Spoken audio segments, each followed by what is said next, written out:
پھر میرے اور آپ کے محبوب علیہ السلام تشریف فرما ہیں۔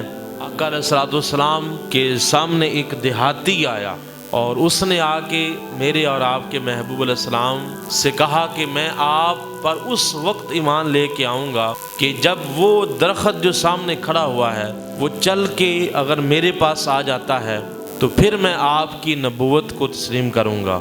تو میرے محبوب علیہ السلام نے یہ نہیں فرمایا کہ ٹھیک ہے تم بیٹھو، میں اس سے اپنے ساتھ لے کے آتا ہوں، بلکہ آقا علیہ السلام نے فرمایا کہ تم خود جاؤ۔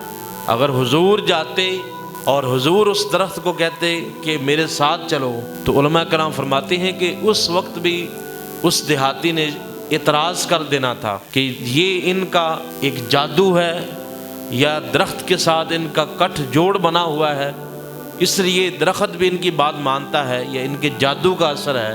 تو حضور نے یہ نہیں فرمایا کہ ٹھیک ہے تم بیٹھو میں جا کے اس درخت کو لے کے آتا ہوں، بلکہ آقا علیہ السلام نے فرمایا کہ اس درخت کو جا کے کہو، اس درخت کو جا کے میرا پیغام دو کہ تمہیں تمہارا رسول بلا رہا ہے۔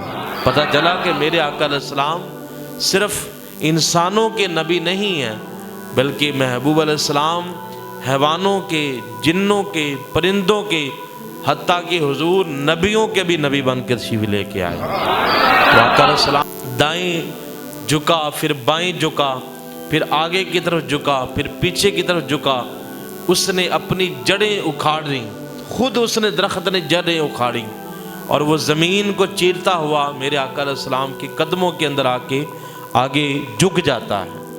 تو حضور نے جب حضور کے سامنے آیا درخت تو اس دیہاتی نے کہا کہ اب اس درخت کو کہیں کہ دوبارہ اس جگہ پہ جا کے اسی جگہ پہ کھڑا ہو جائے جہاں سے یہ چل کے اور اپنے آپ کو اکھاڑ کے لایا ہے۔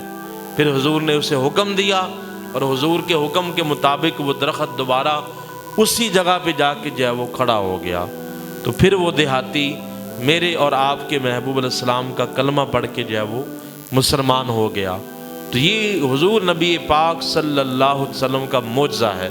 الحمدللہ یہ جو واقعہ ہے یہ مکہ شریف کے اندر پیش آیا۔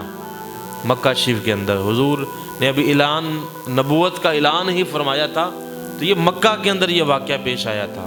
تو ابھی جب زیارت کا شرف حاصل ہوا تو میں نے وہ مسجد بھی دیکھی کہ جس جگہ پہ وہ درخت کھڑا تھا نا، اور اس نے اپنی جڑیں اکھیڑی تھیں اور وہ اپنی جڑیں اکھیڑ کر حضور کی خدمت میں گیا، پھر واپس اسی جگہ پہ آ کے وہ درخت دوبارہ کھڑا ہو گیا۔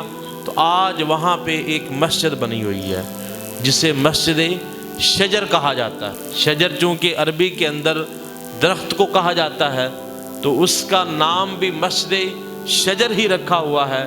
الحمدللہ وہاں پہ وضو بھی کیا اور 2 رکعت نفل پڑھنے کا بھی مجھے شرف حاصل ہوا۔